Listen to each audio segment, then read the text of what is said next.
ঠিক আছে। 1 নম্বর হচ্ছে এটা একটা ওপেন উন্ড। 2 নম্বর হচ্ছে ওনার ডায়াবেটিক্স আছে। আপনারা শুনছেন ডায়াবেটিক্সের যে ডায়াবেটিক্সের কারণে কিন্তু অনেক অঙ্গ কেটে ফেলতে হয়, অনেক অঙ্গ বাদ দিয়ে দিতে হয় যদি সেটা কন্ট্রোলে না থাকে। ওনাকে আমি জিজ্ঞেস করছি আপনার কত আছে, আপনি কি বলছেন? খাওয়ার পরে না, খাওয়ার আগে কত? 12-13। খাওয়ার আগে মানে খালি পেটে 12-13 থাকে, কিন্তু ওনার থাকতে হবে কিন্তু 8-এর নিচে, এবং খাওয়ার পরে কিন্তু ওনার 12 থাকা লাগবে। তার মানে উনি কি আনকন্ট্রোল ডায়াবেটিক্স, তাই না? এটা একটা নাম্বার কথা। 2 নাম্বার কথা হচ্ছে যে উনি একটা খোলা ক্ষত নিয়ে ঘুরতেছে। এই খোলা ক্ষত তো খোলা ক্ষত, এই খোলা ক্ষতর ভিতরে যদি ধুলাবালি যায়, ধুলাবালির মধ্যেও কত জীবাণু আছে না, সেই জীবাণু কিন্তু একে সুস্থ হইতে দিবে না। তাহলে উনি 2 ভাবে আক্রান্ত না, একটা বাইরের দিক দিয়েও জীবাণু, একটা শরীরের ভিতর দিক দিয়েও চিনি দিয়ে জীবাণু, তাহলে কি ওনার এটা বেশি ক্ষতিগ্রস্ত হবে। 3 নাম্বার হচ্ছে একই তো চিনি, আবার বাইরের ধুলাবালিও যাচ্ছে, তাহলে এই জায়গাটা তার দুর্বল না। দুর্বল জিনিসে মানুষ কি করে, সবাই এসে আক্রমণ করে না, তাহলে এই জায়গাতে ব্যাকটেরিয়া আক্রমণ করবে। ব্যাকটেরিয়া যদি আক্রমণ করে তার এগেনস্টে আমাদের কি খাইতে হবে, একটা অ্যান্টিবায়োটিক খাইতে হবে। সে তো অ্যান্টিবায়োটিক খাচ্ছে না, সে খাচ্ছে শুধু ভিটামিন মিনারেলস এগুলা, ঠিক আছে। সে যেই ওষুধগুলা খাচ্ছে এগুলা অ্যাপ্রোপ্রিয়েট না। তাহলে দেখেন আমাকে কি কি করতে হবে। 1 নাম্বার ডায়াবেটিক্স কন্ট্রোল করতে হবে। 2 নাম্বার এটাকে ওপেন রাখা যাবে না। ওপেন রাখা যাবে? ওপেন রাখা যাবে না।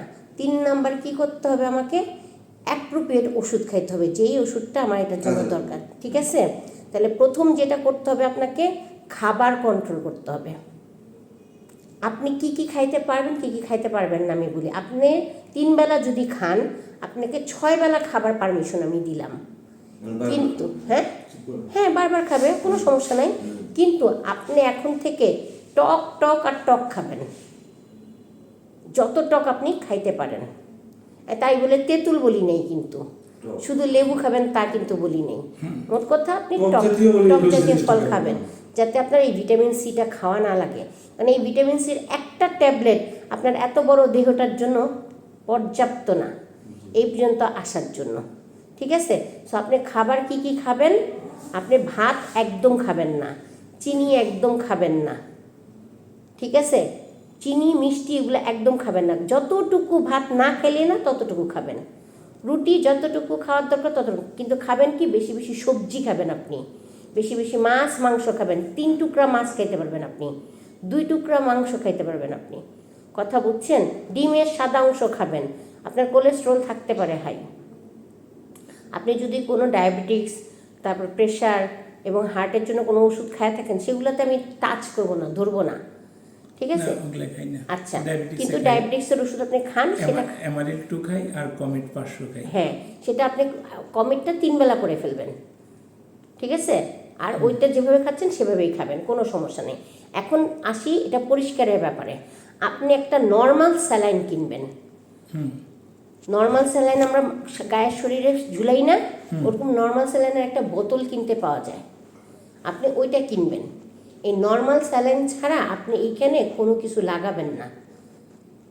নর্মাল স্যালাইনের মধ্যে কি থাকে, লবণ পানি না, এই লবণ পানি দিয়ে এটাকে পরিষ্কার করবেন, ওই পানিটা দিয়ে পরিষ্কার করবেন। তাহলে নর্মাল স্যালাইন আপনি বাসায়ও করতে পারেন। আগে পানি ভালো করে ফুটাবেন, ফুটে ওটাকে হালকা ঠান্ডা করবেন, তারপরে লবণ মিশাবেন, ঠিক আছে, তারপরে এটা আবার পরিষ্কার করতে পারেন। অথবা নর্মাল স্যালাইনের বোতল কিনতে পাওয়া যায়, সেই নর্মাল স্যালাইনের বোতল কিনবেন, ঠিক আছে, ওইটা দিয়ে এটা পরিষ্কার করবেন। আমরা প্রত্যেকবার মুখে ক্রিম মাখার আগে মুখ ধুয়ে নেই না ফেস ওয়াশ দিয়ে, ঠিক ওরকম নর্মাল স্যালাইন হচ্ছে আপনার একটা কি ওয়াশ করার পানি, ঠিক আছে। এবং এটার উপরে নর্মাল স্যালাইন দিয়ে ধোয়ার আগে আপনি যে নর্মাল স্যালাইন দিবেন, এখনই নর্মাল স্যালাইন দিবেন এই অবস্থায়, তারপরে কি করবেন, এই যে এটা দিয়ে যত মরা জিনিসগুলো আছে সব ফেলে দিবেন, যতটুকু পারবেন, যতটুকু ফেললে আপনার ব্যথা হবে না, কথা বুঝছেন। যেখানে থাকা যাবে না কি কি, সাদা কোনো কিছু থাকা যাবে না, লাল হইতে হবে, টিস্যুটা কি হইতে হবে, লাল হইতে হবে। আমরা সাদা দেখতেছি না, সাদা মানে পচন হইতেছে, পচতেছে, পুজ হইতেছে, কথা বুঝছেন। এবং এখন এমতো অবস্থায় আমি যেটা দিতে চাই সেটা হইতেছে আপনার এখান থেকে হালকা করে একটু সোয়াব নিয়ে আমরা সিএস করতে দিতে পারি, যে কোন অ্যান্টিবায়োটিকটা দিলে এখানে কাজ করবে। আপনি যদি জীবনে অনেক অ্যান্টিবায়োটিক খায়া থাকেন তাহলে আপনার অনেক অ্যান্টিবায়োটিক এখানে কাজ করবে না। আর আপনি যদি কোনো ওষুধই না খায়া থাকেন তাহলে হালকা একটা ওষুধ দিলেই আপনার এখানে কাজ করবে, খুব ভালো হয়ে যাবে। ঠিক আছে, তারপরে এটা দেওয়ার পরে আপনি এখানে খুব সুন্দর করে এটা ফেস ওয়াশ দিয়ে দেখছেন, মুখে ফেস ওয়াশ যে ময়দা মাখে মুখ অন্যরকম কালার হয়ে যায়, মনে হয় যেন মুখে কি মাখছো, ভূত দেখলে ভয় পাই, ওরকম করে এই জায়গাটা ঢাইকা দিতে হবে এই সাদাটা দিয়ে। সেক্ষেত্রে কিপটামি করা যাবে না।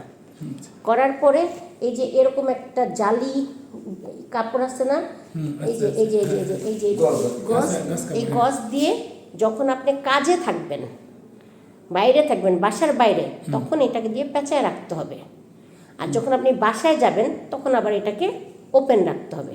তাহলে কি করলাম আমরা, বাইরের কোনো ধুলাবালি যাতে এটার উপরে আক্রান্ত না হতে পারে, এই জন্য গজ দিয়ে কি করলাম, এটাকে ঢাইকে রাখলাম যখন আপনি কাজ করবেন। আর যখন বাসায় থাকবেন তখন এটাকে আবার ওই নর্মাল পানি দিয়ে আর এটা দিয়ে পরিষ্কার করে এটা লাগায় ওপেন করে রাখতে হবে না। শুধু আপনি যদি শুয়ে থাকেন এইখানে, পা উঁচা করে রাখতে হবে এইখানে।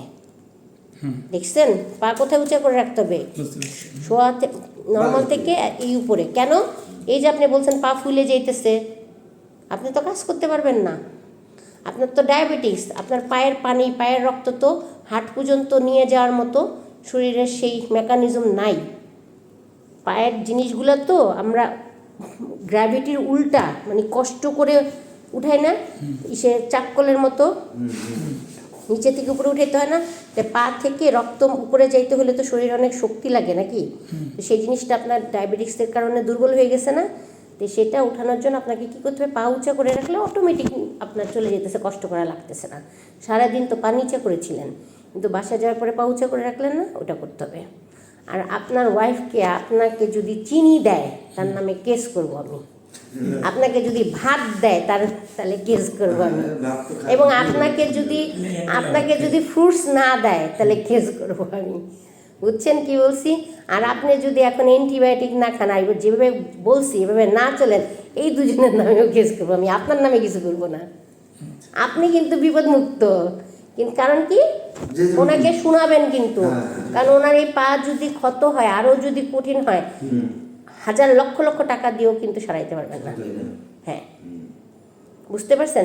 আরেকটা কথা বলি, এই যে পুড়ে গেলে আলসার হয়, পুড়ে গেলে আলসার, পেটের পীড়া হয়, এটার জন্য গ্যাসের ওষুধ খাইতে হয়। আপনি কি খাইতেছেন?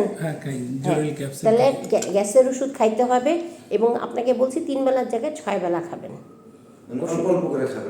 কথা বুঝছেন? আপনার শরীর ফুলে যাওয়া দেখে আমি এত লোক ডাকলাম, আপনার যদি শরীর ফুলে না যেত আমি এত লোক ডাকতাম না।